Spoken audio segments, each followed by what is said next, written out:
5, 4, 3, 2, 1, 0.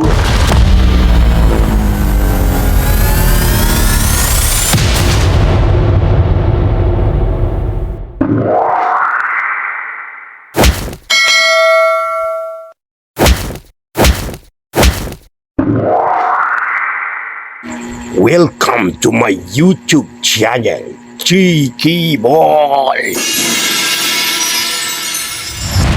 Magandang araw po sa inyong lahat mga ka-Cheeky Boy. Kung kayo po ay napadpad sa aking YouTube channel, ay hinihingi ko po ang inyong konting suporta. Please subscribe and click the button, like and share. Malaking tulong na po yan para sa nangangailangan. Marami ng mga magagaling na content creator ang gumagawa ng ganito. Diretso na tayo sa ating project. Project number 1, 5 players, the same number of jersey. My choice. Numero 0. Sa point guard, Brody Russell Westbrook. Siguro hindi na tayo magtatanong kung gaano kagaling ang isang mamang ito pagdating sa larong basketball. At kung pag-uusapan ang jersey number 0, ay siya ang unang papasok sa isipan mo. Sa kanyang prime, alam natin ang kanyang kalidad. Isa siya sa nagpasikat ng numero 0 na ito. At maraming mga manglalarong Pilipino na ginagaya ang kanyang mga galawan at saka siyempre ang kanyang jersey number 0. Kaya siya ang napili ko bilang point guard sa Team 0. Sa shooting guard, Damian Lillard.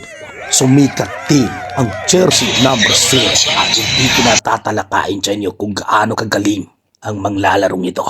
Kaya ako siya nilagay sa shooting guard dahil hindi hamak na mas asintado kaysa kay Brody. Maging sa free throw shot, mid-range shot, at kaya rin itong tumaktak. Malawak din ang floor manager noong nasa Portland Blazers pa siya. Kapag pinag-uusapan ang jersey number 0, papasok sa isipan mo si Damian Lillard na yan.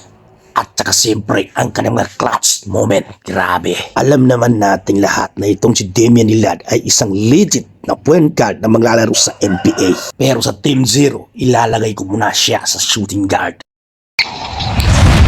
Small forward, Jason Tatum.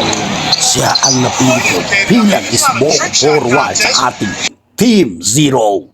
Nasa tagutok pa ng kanyang prime si Jason Tatum ngayon.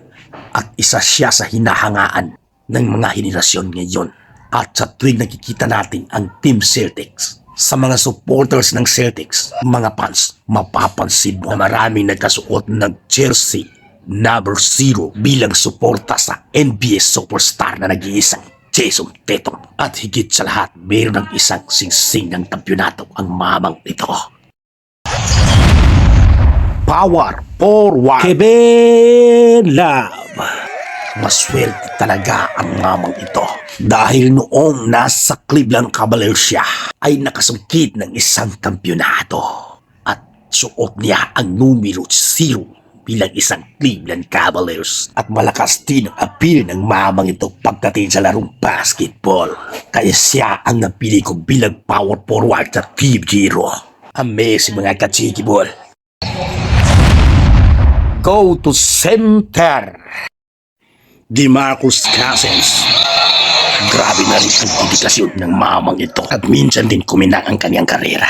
Pero dahil sa sari-saring pagka-injury at madalas mainitin ang ulo. Pero wag na nating pag-usapan yan dahil ang kasama siya sa Team 0 na ating bubuin ngayong araw. Noong napadpad si DeMarcus Cousins sa New Orleans ay naisuot niya ang jersey number 0. Kaya siya ang napili ko bilang panglima at bubuo sa ating Team 0. Sila ang Team 0.